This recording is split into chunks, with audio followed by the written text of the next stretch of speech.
Өздеріңіз білесіздер, дін мәселесі деген біздің рухани байлығымыздың бір тарағы болып саналады.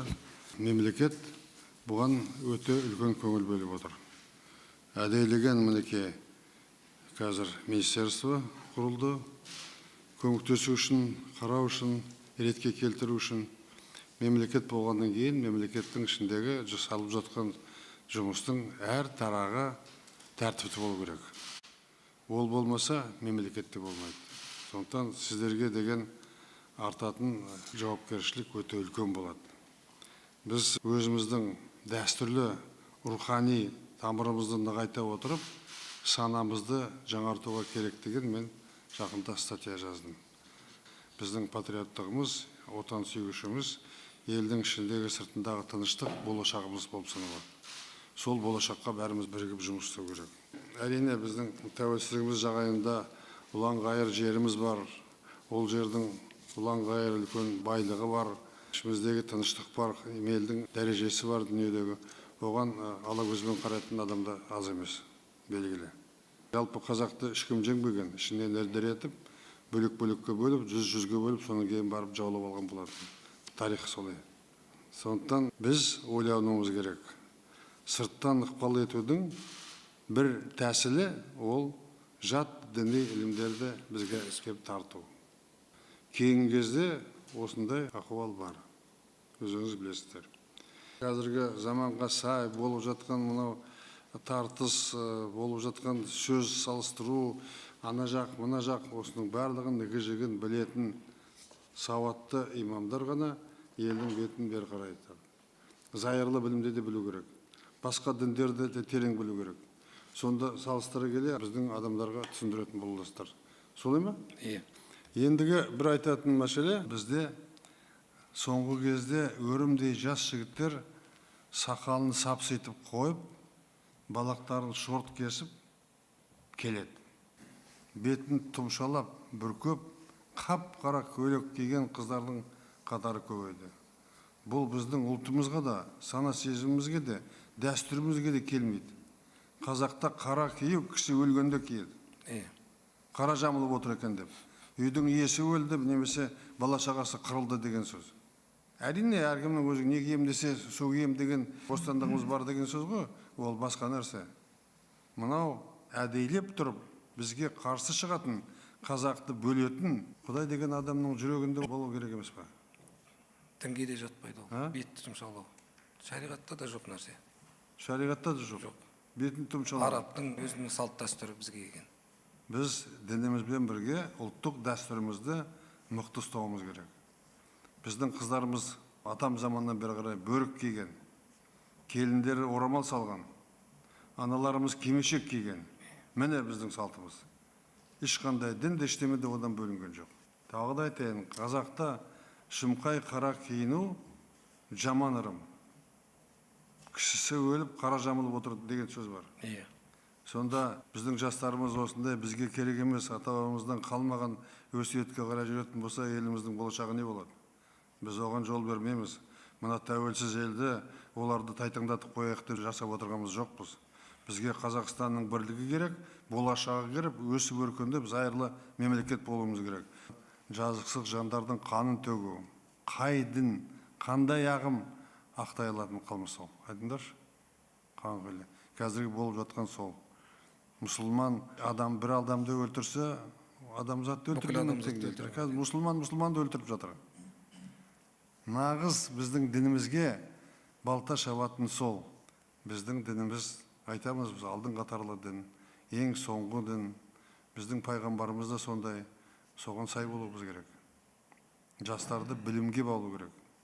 Білімді болмасақ, жастарымыз білімді болмаса, еліміз, халқымыз білімді болмаса, ертең біз қалып қаламыз. Көштің артында қаламыз. Сондықтан мұндай мәселеге келгенде әр адамның ішкі сүзгісі болу керек. Сарапқа салып. Сарапқа салу үшін білімі болу керек. Осыны халыққа терең түсіндірулеріңіз керек. Жамағатқа сөзін өткізу үшін имамдардың беделін көтеру керек. Өздері инноваторлықпен тазалықтың үлгісін көрсетулері керек.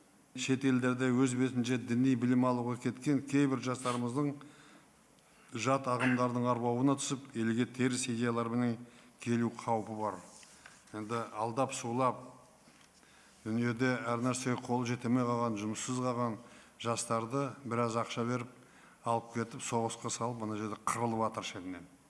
Егер де жаман жолға түсіп, экстремизм, терроризмға осы жақтан кететін болса, ол қайтып келмейді Қазақстанға. Ата-аналарды бәрі де білу керек. Барғаннан кейін өкініп, бармағын тістеп жатқандар да толып жатыр, мен білемін оны. Бисмиллахиррахманиррахим. Аса мәртебелі елбасы, бүгін өзіңіздің қолдауыңызбенен екінші республикалық имамдар форумы болып өтті. Бұл форум өзіңіздің құттықтау сөзіңізбенен ашылды. Осы бүгінгі қолдауыңыз үшін сізге үлкен рахмет, алғысын білдіргім келеді. Форумдағы маңызды екі құжат қабылданды. Оның біріншісі, жаңа өзіңіз айтып отырғандай, 21 ғасырдың үздік зияткер имамы. Жалпы имам деген қандай болу керек? Бүгінгі таңда жамағатымыз сауатты болып кетті. Солардың сұрақтарына, солардың ұсынысына сай болу үшін бүгінгі таңда имам тек қана діни іліммен шектеліп қалу өте қиын. Сонымен қоса, зайырлы ілімді де қоса меңгерген имам болу керек. Оған бірнеше талаптар қойылады. Жалпы болашақта имам деген 21 ғасырдың имамы осы дегендей болу керек. Ол тек діни саланы ғана білу емес, зайырлық принциптердің барлығын қолдаған, жан-жақты, сыртқы ішкі саясатты білетін, жалпы халықпенен етене байланысып кете алатын үлкен бір тұлғаға айналу керек. Осы мақсатта біз осы құжатты қабылдап отырмыз. Бұл расында да біздің бүгінгі таңда имамдар үшін өте маңызды деп айта аламын. Алла жазса, осы құжат бойынша біз жұмысымызды жалғастырамыз. Екінші құжат, сіз айтып кеттіңіз, мынау Әбу Ханифа мазхабы, Матуриди ақидасы, Қазақстандағы исламның дәстүрлі жолы деген құжат қабылдадық. Дәстүрлі ислам десек, әркім әрқандай пікір айтуы мүмкін, бірақ бұл Қазақстандағы исламның дәстүрлі жолы, Ханафи мазхабы. Ата-бабамыз ұстанып келе жатқан, біз осы атадан балаға келе жатқан бұл мазхаб елдің бірлігін, халықтың ынтымағын сақтап келген мазхаб. Біз осыны өзімізден кейінгі келесі ұрпаққа жалғауымыз үшін осы құжатты қабылдау керек. Жаңа өзіңізде сөзіңізде айтып өттіңіз, біздің өзіміздің ұлттық санамыз бар, біз өзіміздің менталитетіміз бар, дербес салт санамыз бар. Жаңа муфти Хазіретімізді айтып өтті, яғни бізде қазіргі дін мен дәстүр атты еңбек жарық көруде, және біз осы 2014 жыл мен 2018 жылдың аралығында осы діни қызметкерлер мен мешіт қызметкерлерінің ортасында осы дін мен дәстүр жылы деп жарияланған болатын. Яғни бұның бір жақсы бір жемісі болатындығын мен аңғаратын. Жаңа өзіңіз айтқандай, біз оңтүстік Қазақстан облысында жалпы өзінің салт санасы, өзінің бір дәстүрі, менталитеті бір ұйысқан, қалыптасқан орта болып саналады. Яғни мынау теріс көзқараста жүрген жастардың кейбірінен бір естіген сәтім болды. Біз ауыл жерлерге барып, өзіміздің идеологиямызды түсіндірсек, қарапайым ғана бір қария кісі бізге сондай жауап береді. Сен не айтып тұрсың? Біздің ол атамыздан сүйегімізге сіңген, біз бойымызға сіңген нәрсе. Сен келіп қайдан шықтың мәселен? Бұл нәрсені теріске шығаратын сен кімсің? Деп оның түсінігін, оның идеологиясын қабылдамайды. Яғни бұл салт сана дәстүрді, бұл дәстүрді насихаттаудың өзі де адамдарға, біздің халқымызға, ортамызға көп үлкен бір иммунитет береді екен. Яғни жаңағыдай теріс көзқарастардың, теріс идеологиялардың оларға қарсы тұратын олардың уәжі бар. Яғни айтары бар. Бұл, яғни осы қазір біздің осы салт сана дәстүрді дінмен бірге, дін мен дәстүр деп бірге насихаттау, яғни осы екі құндылықты бірге насихаттау арқылы біз көп өзіміздің болмысымызды сақтайтын, өзіміздің осы ұлттық менталитетімізді қорғай алатын мүмкіндік болады екен.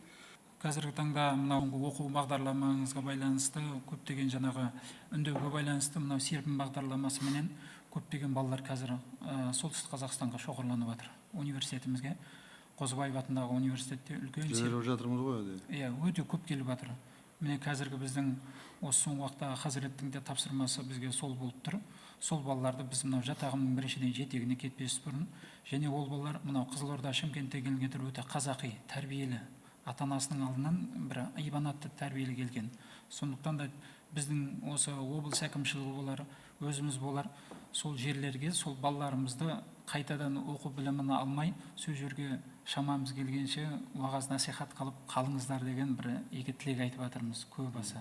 Мінекей қыздарымызға болсын, ер балаларымызға болсын. Ал енді солтүстік өңірдің жалпы бітіргеннен кейін сол жерге жұмысқа орналастыру жұмысқа орналастыруға бізде шамамыз келгенше сол көп уағыз насихатты сол Хазіретіміз арнайы тапсырған еді бізге. Сол арнайы серпін бағдарламасымен келген. Енді жергілікті халық ешқайда кетпейді, бірақ жалпы айтқан кезде жаңағы балаларға біз көп не жасап жатырмыз, қатты көңіл бөліп жатырмыз. Жиналған имамдарға сәлем айтып барыңдар, барлығына, барша мұсылмандарға сәлемді жеткізіңдер.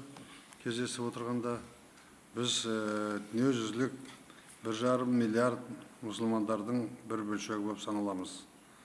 Құдайға тәуба, тәуелсіздік алғаннан бері етек қолымызды өзіміз жинап, өзіміздің мәселемізді өзіміз шешкеннен кейін, жаңағы айтып отырғандай, қазақтың әр ұлттың болмысы, оның өзінің ұлты, діні, ділі, тілі барлығы бірге келеді.